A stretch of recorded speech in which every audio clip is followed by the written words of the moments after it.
Flash, Batman. Mais qu'est-ce que c'est que cette histoire? Je suis très déçu. Very disappointed.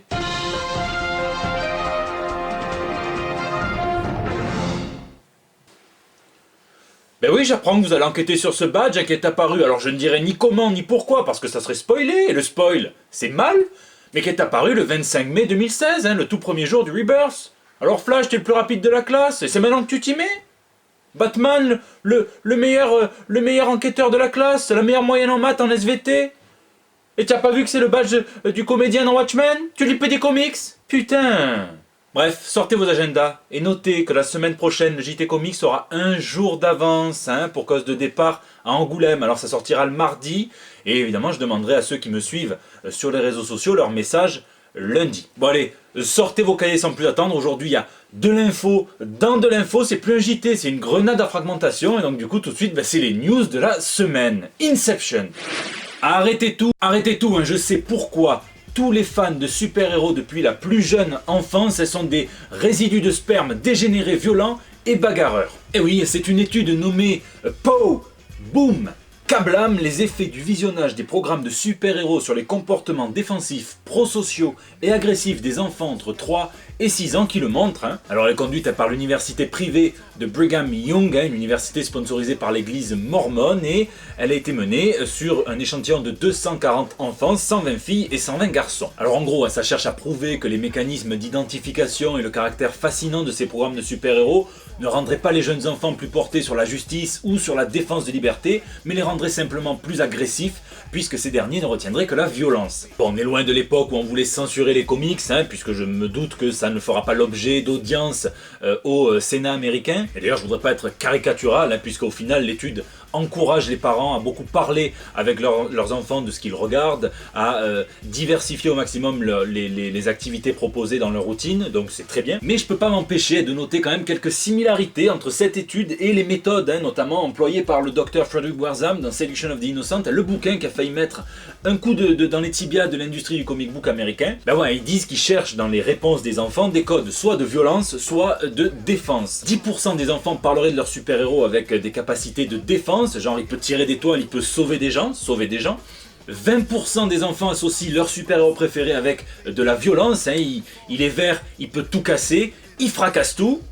Je crois qu'il parle de Hulk. Et on a même droit à la petite citation qui fait bien peur, alors ça c'est tout Wertham et tout BFM TV, puisqu'ils disent qu'il y a même un enfant qui dit que son préféré c'est Captain America parce qu'il peut tuer. Oh, il est con cet enfant. Bon et après les Mormons se sont trouvés fort dépourvus, pour pas dire ils sont restés cons, ça c'est pour la rime, puisque ça fait quand même 70% des enfants qui ont répondu des trucs qui sont pas exploitables pour ranger d'un côté ou de l'autre, du genre il vole, il est cool, ou des trucs comme ça. Et 70% ça fait beaucoup d'enfants, ça fait 168 enfants. En même temps vous allez me dire pourquoi est-ce que je perds mon temps à étudier une étude dont le nom commence comme des paroles de Seth Gecko, po, boom, kablam, dedededex.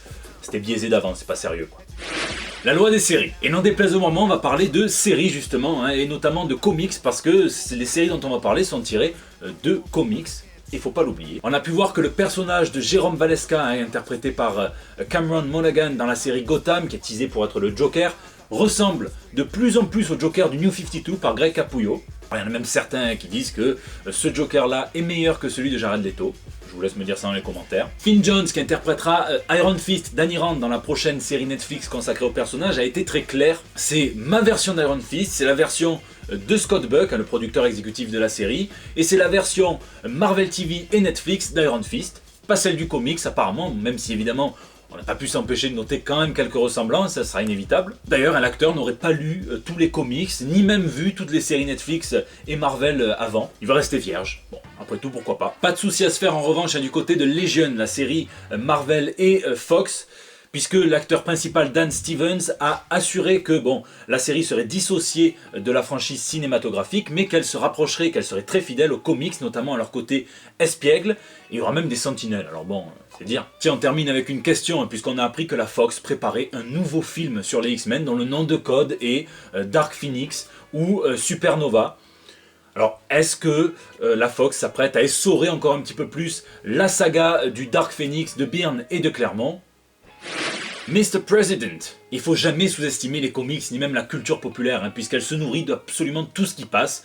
du social, du politique, et cette semaine est chargée en politique pour les Américains puisque c'est l'investiture du président élu Donald Trump, et que cette élection et Donald Trump est particulièrement une source d'inspiration pour tous les créateurs de comics, surtout ses tweets. Et d'ailleurs le dessinateur R. Sikoriak a sélectionné les meilleurs tweets de Trump pour les transformer en parodie de covers de comics connus. The Walking Donald, à qui l'on demande ce qu'il pense de la torture par noyade, et il répond qu'il aime bien ça et qu'il trouve que c'est pas encore assez dur. Le département de la Justice of America reprend un tweet où Trump annonce qu'il paiera tous les frais de justice des gens qui seront prêts à tabasser les personnes qui pourrait jeter des tomates sur Trump en meeting. Les Looney Tunes avec cette cover où Donald Trump dit dans son tweet que les immigrés mexicains sont des violeurs, des meurtriers et des drogués. Alors il admet qu'il y en a peut-être un ou deux de bien dans le lot, pourquoi pas. Et cette cover de Subjective Comics où Trump annonce qu'il pourrait sortir, tirer sur quelqu'un en pleine 5e avenue de New York et qu'il ne perdrait aucun vote pour autant. C'est juste génial, je vous mets le Tumblr dans la description si vous voulez en voir plus. L'organe de Mark Hamill a été aussi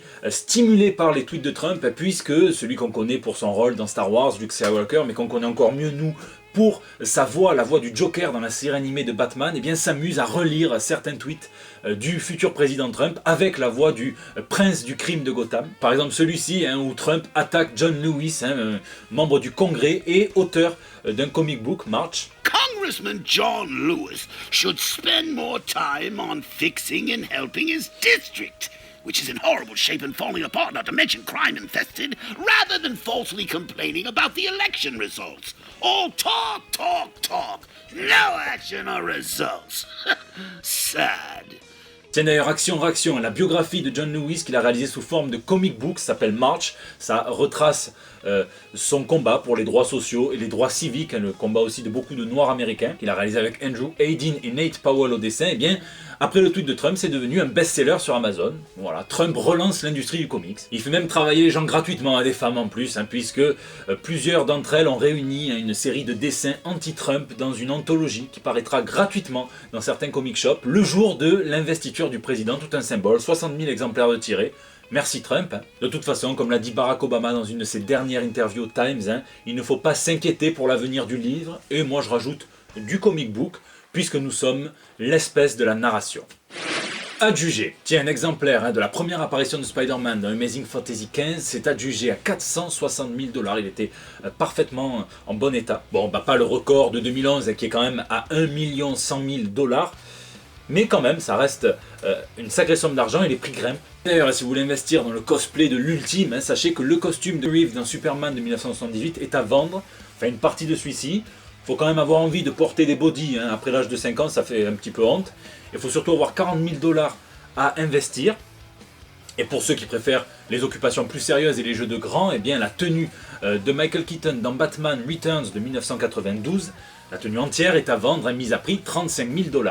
Il y a même des planches originales de Charles Schulz, des Peanuts. Donc si vous avez quelques milliers d'euros à larguer.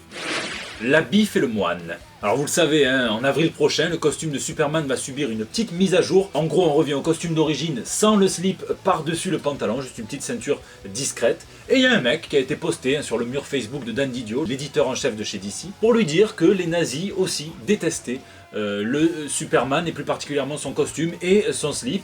Donc il réduit tous ceux qui n'aiment pas le slip de Superman à des nazis, à des anti-américains. Voilà. Une petite histoire sympa, tiens, en parlant de costumes. Dans le dernier numéro de Hal Jordan and the Green Lantern Corps, on peut voir les Verts qui délivrent des prisonniers de l'Arfreeze, sauf quelqu'un qui ressemble quand même assez étrangement à la version talon aiguille et rouge à lèvres de Lobo, à la version New 52. Et Green Lantern assure que c'est mieux pour lui de le laisser sur les étagères. Très joli troll de Robert Venditti et d'Ethan Van Sciver, bravo les gars. Et enfin on apprend avec joie que le papa d'Harley Quinn, Paul Dini, reviendra dans la série principale pour faire quelques petites backup stories sur son bébé.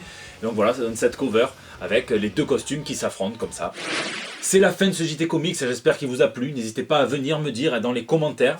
Je lis et j'essaye de répondre à chacun d'entre vous. Vous pouvez aussi me joindre sur Facebook, sur Twitter, sur Instagram pour discuter, pour aussi me laisser vos petits messages pour le bandeau. N'oubliez pas, le prochain JT Comics sortira mardi prochain, un jour d'avance. Donc je vous dis à dans 6 jours pour de nouvelles, toutes fraîches.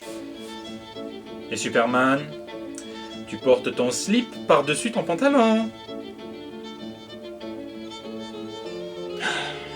Moi ça m'excite.